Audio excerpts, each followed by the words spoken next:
नमस्कार दोस्तों, आपका स्वागत है हमारे YouTube channel learning point with Abhishek में।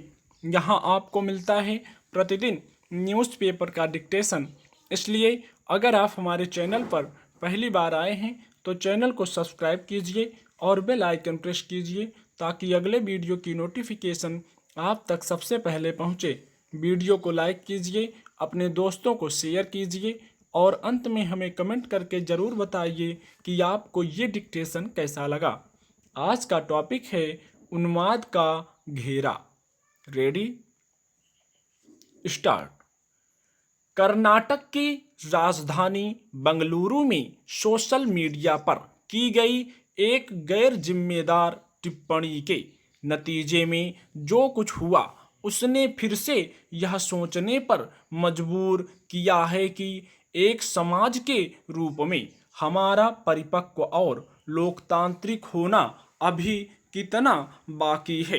एक और इंटरनेट और तकनीकी संसाधनों की उपलब्धता किसी को इतना बेलगाम कर दे सकती है कि वह अपनी कुंठाओं या दुराग्रहों को सार्वजनिक करने से नहीं हिचकता। दूसरी ओर आभासी माध्यम पर कोई बेमानी टिप्पणी कर देता है और उसके बाद लोग उसे अपने अस्तित्व पर ही हमला मानकर प्रतिक्रिया में सब कुछ नष्ट कर देने पर उतारू हो जाते हैं। गौरतलब है कि बेंगलुरु में एक विधायक के भतीजे ने अपने फेसबुक अकाउंट पर जो भड़काऊ टिप्पणी की उसे मुस्लिम समुदाय ने अपनी आस्था पर चोट पहुंचाने के तौर पर देखा। इसकी प्रतिक्रिया में विधायक के घर पर हमला किया गया, तोड़फोड़ और आगजनी की गई और हिंसा का दायरा फैल गया। इसके बाद हुई पुलिस कार्रवाई में 3 लोग मारे गए, कई हताहत हुए और करीब 5 दर्जन पुलिसकर्मी भी घायल हुए। बाद में 100 से ज़्यादा उपद्रवियों को गिरफ्तार किया गया।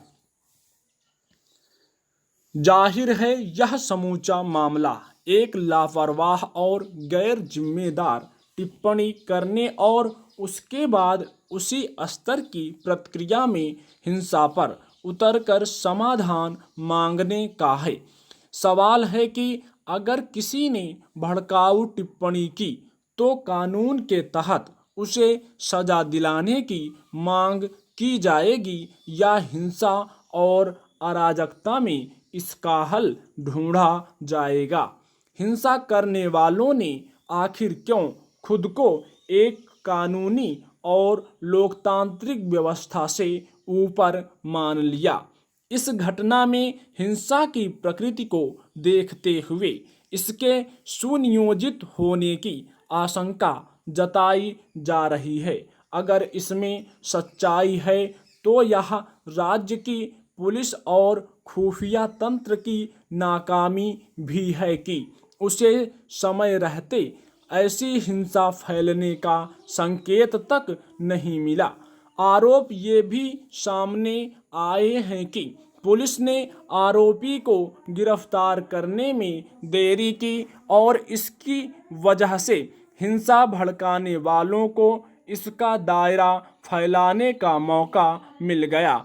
ऐसे दौर में जब कोई मामूली मामला भी सांप्रदायिक और हिंसक रुख अख्तियार कर ले सकता है, पुलिस को क्या अतिरिक्त सावधानी बरतने की जरूरत नहीं थी?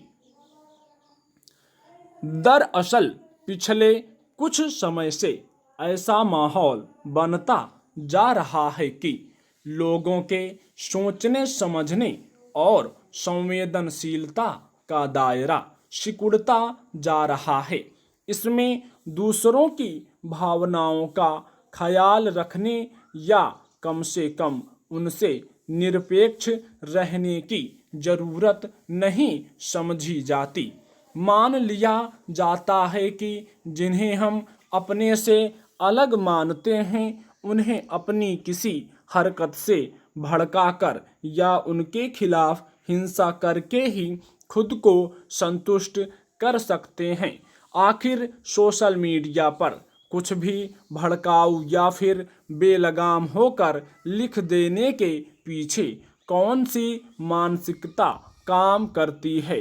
हैरानी की बात यह भी है कि उकसावे में आकर हिंसा करने वाले इतना भी समझने की कोशिश नहीं करते कि ऐसी टिप्पणियां उनकी भावनाओं को जानबूझकर भड़काने और उन्हें पहले हिंसा में शामिल होने फिर कानून के कटघरे में खड़ा करने की कोशिश भी हो सकती है। बेंगलुरु में जो हुआ वह निश्चित रूप से बेहद अफसोसजनक है और दोषियों को सख्त सजा दिलाई जानी चाहिए। लेकिन इस सब के बीच यह भी ध्यान रखने की ज़रूरत है कि हिंसा और आगजनी के बीच मुसलमानों का ही एक समूह एक मंदिर के चारों ओर सुरक्षा की दीवार की तरह खड़ा हो गया ताकि हमलावर उसे नुकसान न पहुंचा सकें। एक बेहतर कल की उम्मीद इसी भाव से निकलेगी। हिंसा करने वाले लोग दूसरों के साथ साथ खुद को भी खत्म करते हैं। स्टॉप।